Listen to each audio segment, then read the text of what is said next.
அப்போ ஒரு நாட்டையே ஆளக்கூடிய ஒரு வாரிசு பிறக்குது அப்படின்னா சோழர்கள் அதை பார்ப்பாங்க இல்லையா?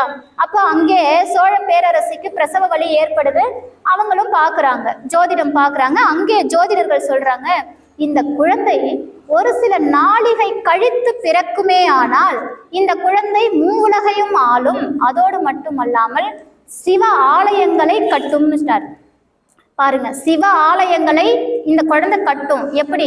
ஒரு நாழிகை கொஞ்சம் கழிச்சு பிறந்துட்டா போதும் அப்படின்னு ஜோதிடர் சொல்றாங்க. நம்மளா இருந்தா என்ன பண்ணுவோம்? அந்த வழியில அட போயா, யார் யாயவன் நம்ம கிட்ட வந்து இப்படி நான் பிரசவ வழியெல்லாம் நம்ம பார்த்துருக்கோம்ல, அந்த வலிக்கும் போது கணவன் கிட்ட வந்து எம்மா வலிக்குதாமன் அட போடா அப்படின்னு பார்த்துருக்கோம்ல. ஆமா தானே? உண்மைதான். ஆனா அந்த அம்மா என்ன பண்ணாங்க, அந்த வலியை தாங்கிக்க முயற்சி பண்றாங்க. எப்படி? அந்த குழந்தை அந்த 1.5 நாழிகைக்கு மேலதான் அந்த குழந்தை பிறக்கணும்னு ஆசைப்படுறாங்க. ஏன்?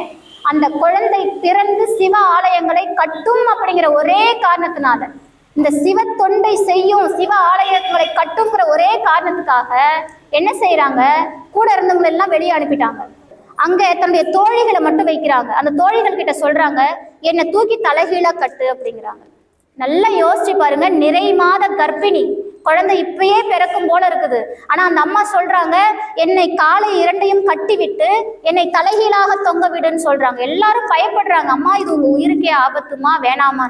அரசி சொல்றேன், இது என் கட்டளை, நீ செய், அதுக்கு மேல வேற வழி இல்லை. அந்த அம்மாவுடைய 2 கால்களையும் கட்டி விட்டு தலைகீழாக தொங்க விடுறாங்க. தொங்க விட்ட உடனே ஒரு நாழிகை கழித்து மறுபடியும் கழட்டி கீழே படுக்க வைக்கிறாங்க. அழகான ஆண் குழந்தை பிறந்தது. அந்த ஆண் குழந்தை எப்படி இருந்துச்சு? ஏன்னா 1.5 நாழிகைக்கு மேல அந்த குழந்தை தலைகீழா தொங்கிட்டு இருந்தது. அந்த அம்மா தலைகீழா தொங்கிட்டு இருக்காங்க. அப்ப அந்த குழந்தையுடைய அந்த ரத்தம் அப்படியே கீழ் நோக்கி வந்து அந்த கண்கள் எல்லாம் செக்கச்சவேன்னு இருந்துச்சான் பாக்குறதுக்கே.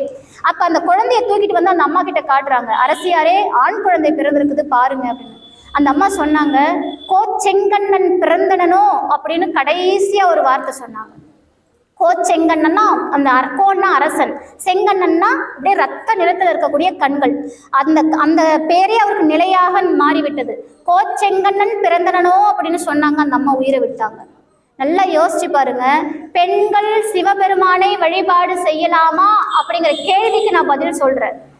சிவ தொண்டு வளரணும் அப்படிங்கிறதுக்காக சைவ ஆலயங்கள், சிவ ஆலயங்கள் கட்டுவான் என் புள்ளன்னு சொன்ன ஒரே காரணத்துக்காக தன்னுடைய உயிரை பணயம் வைத்து 2 கால்களையும் மேல் நோக்கி செங்குத்தாக நின்று ஒரு ஆண் குழந்தை இந்த பூமிக்கு தந்த தவ புதல்வி அல்லவா கமலவதி.